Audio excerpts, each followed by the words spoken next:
Hello, fiends, friends, and familiars. This is Matt Orozco here from Macabre Daily, and I'm joined today by two gentlemen who happen to be brothers and also filmmakers. We have Justin Hardy with us, as well as Dominic Hardy, who are the men behind the documentary film Children of the Wicker Man and also the accompanying book titled Children of the Wicker Man. You can get both of them via Severin right now if you'd like, as well as the Blu-ray and the book. So, Justin and Dominic, thank you so much for spending some time with me.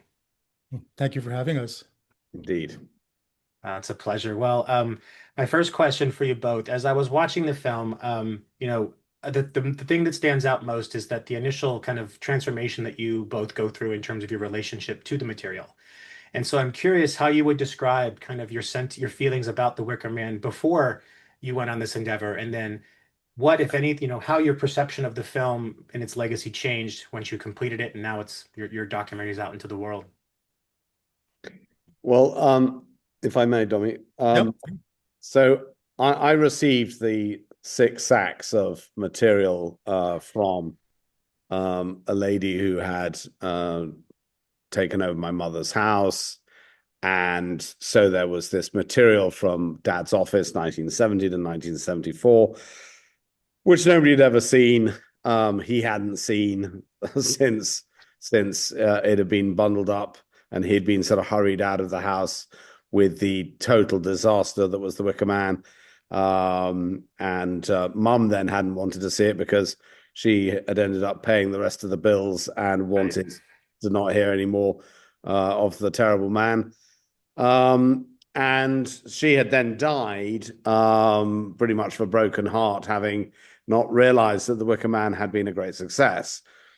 The success of the Wicker Man, kind of slightly infamously, comes 5 to 10 years after it was made.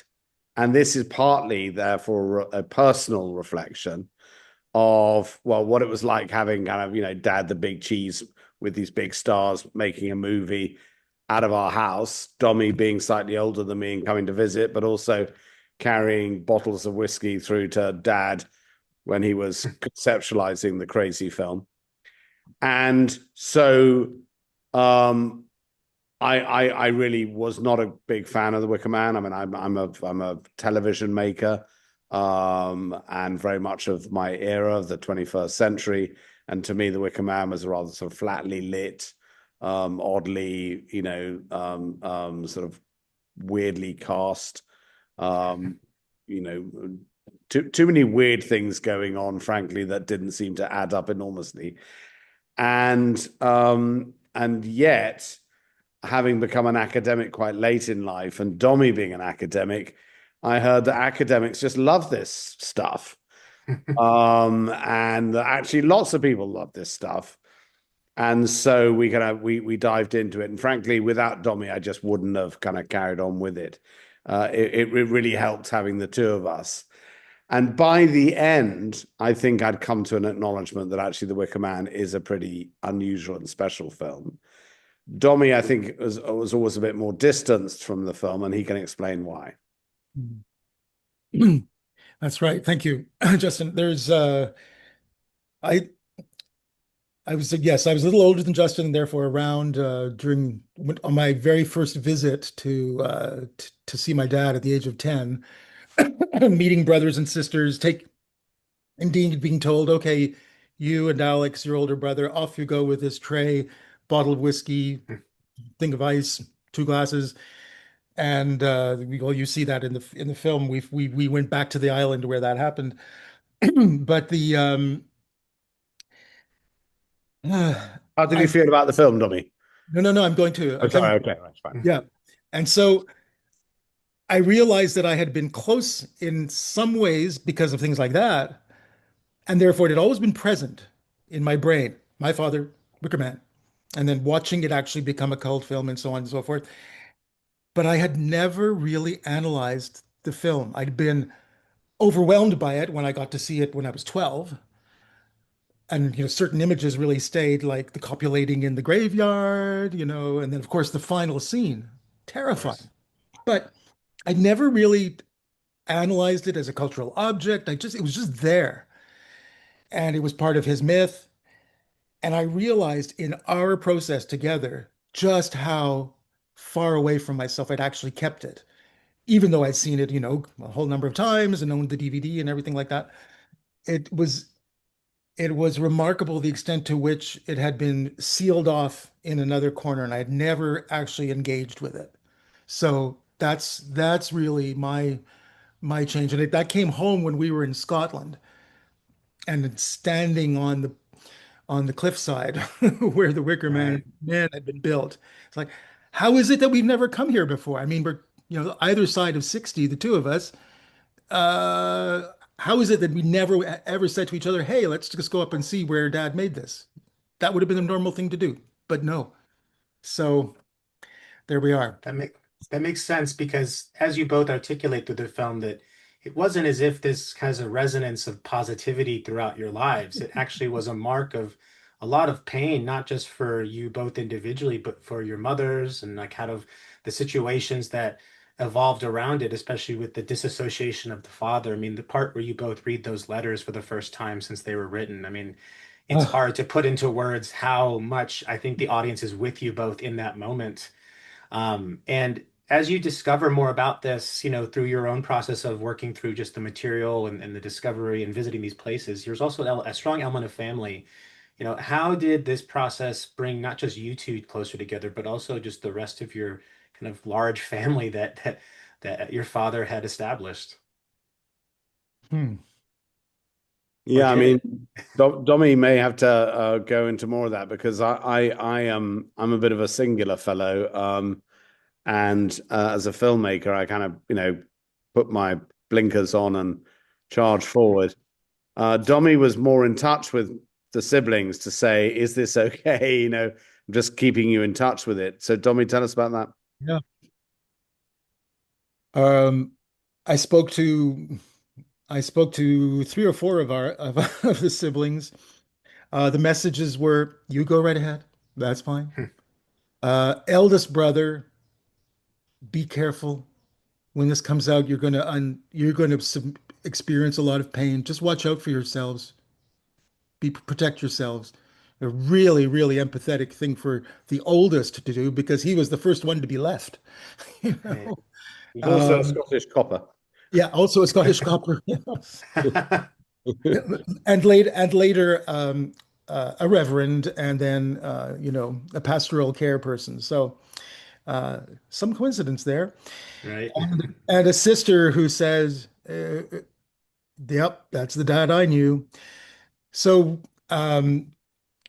we made it clear that although we're calling it Children of the Wicker Man, and yes, Dad had 8 children, this was actually about these 2 children.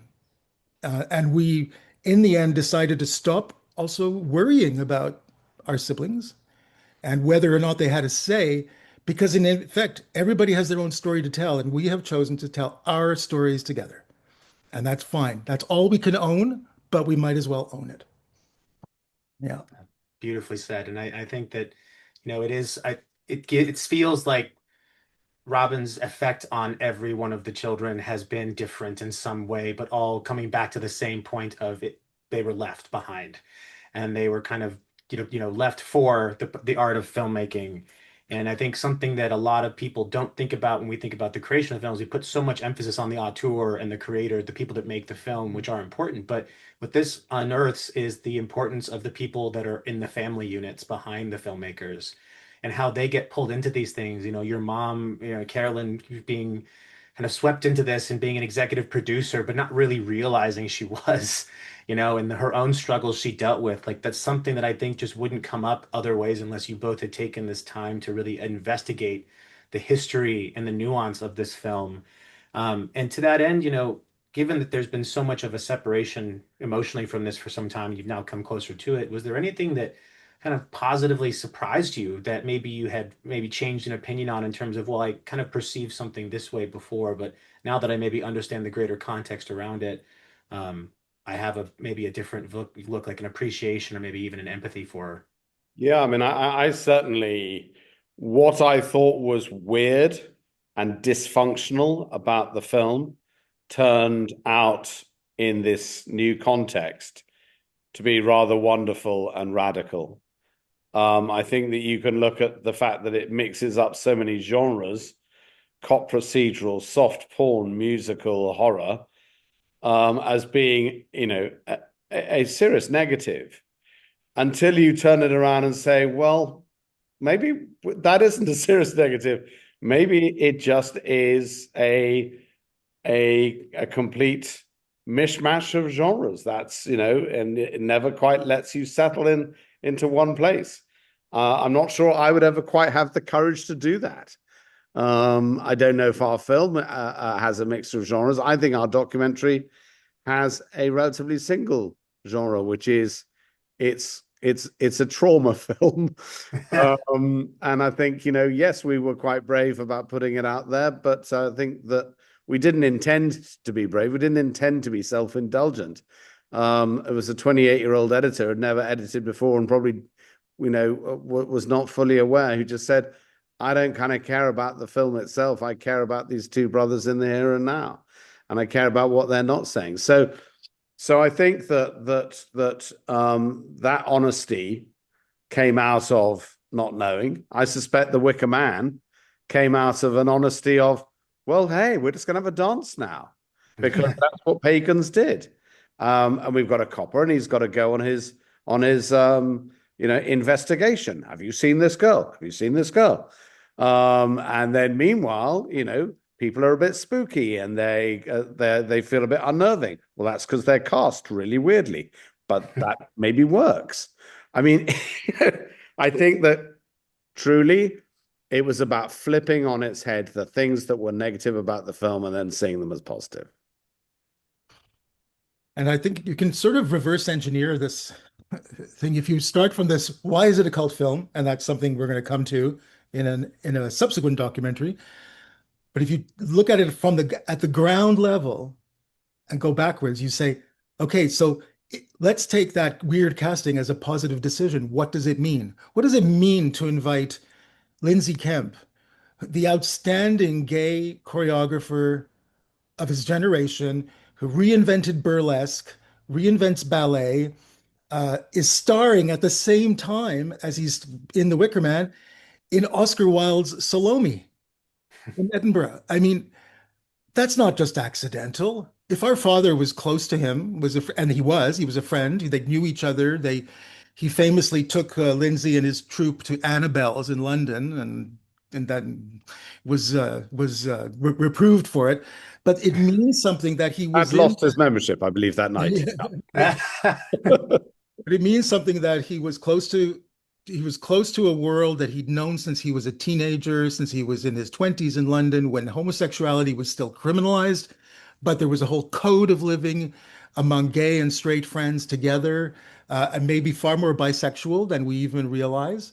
And that, I think, is part of the mishmashing, the breaking of codes, the blunting of codes so that you get through with something more original.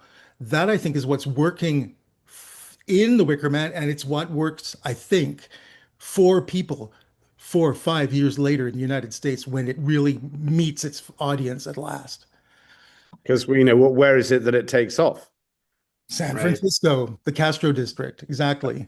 Yeah. And then the Castro district has always been, kind of a beacon for the strange and unusual, as well as being a haven for, the gay community. So I think it is, it's so much that I think you are absolutely right, and your editor was right, is that, this is about the Wicker Man because it involves the Wicker Man, but it is about you both and how you interpret your relationship to a film that for so many people is so important, for you all has an importance that is almost undescribable and entirely different.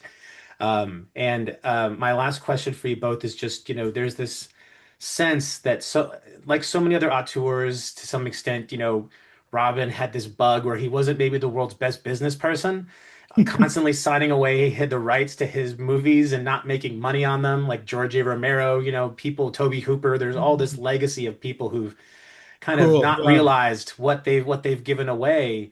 But there's also this desire to create continuously regardless. And I think if nothing else, would you say that that's something, maybe even a positive side of what you've been bestowed upon, even despite all the trauma, that you have almost like this desire to create continuously, albeit under hopefully much safer conditions? And wonder how that resonates with you both.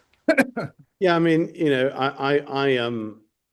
I was in a fairly safe harbor for much of my career at BBC and Channel 4, where um, I was commissioned to make historical films that once I'd established a bit of a template, I mean, albeit a slightly radical template, I was allowed to do my thing for 15 years.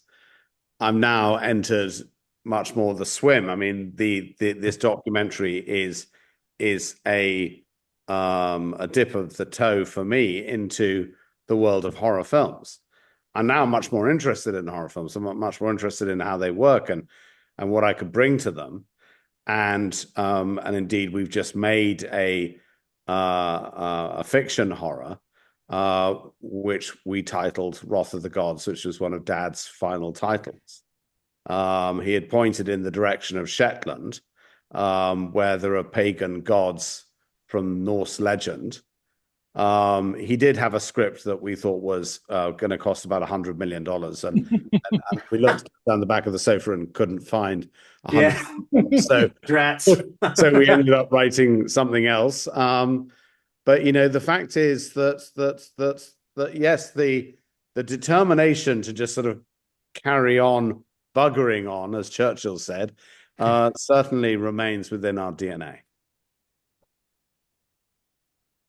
Gosh, that wraps things up so beautifully. I don't know what I could add as a coda, except that it's I think this whole process has encouraged me, who is my career has been in museums and in art history and university, but I did start out drawing. I did start out as a visual artist. Just before we started doing this, I reignited a daily drawing practice just to come back to making again. And working on all this has left me with so many questions that I want to see answered with my students about why we're not embracing documentary filmmaking more as a way of doing art history. Why are we stuck on the book or the academic conference or the scientific article? Why aren't we telling stories through film? And Yes. you know, it's a great thing to make a, a publicly accessible book, rather than the deeply footnoted one, and or as well as they both have their place. But I think we need to be doing more, even in our own discipline, to telling the stories of our art historians, of artists. And that's something that I would never have thought of if I had not gone through this with Justin. And bizarrely, and I don't know what to do with this, the fact that it's all about horror seems to be actually key because there's something that gets unlocked. It's in horror, whatever's unlocked is pretty grim, but it's pretty satisfying for the viewer. And Right. that's something I have to think about. Yeah, there's catharsis through horror. And I think that, much like the Wicker Man, horror has this aura of mystery around it, especially in academia. It wasn't given its flowers for many years until Clara Clover decided to write a book about actually, this is why we should be looking at the slasher film differently. Mhm. To you both, like, again, just a triumphant film. I could not agree more about the documentary being a perfect vessel to translate things that often get forgotten, especially when it comes to art history, because art is so much about emotion and connection. And what this film brings to light is the emotional connection to a film rather than the physical and tangible aspects of making it, which are certainly considered.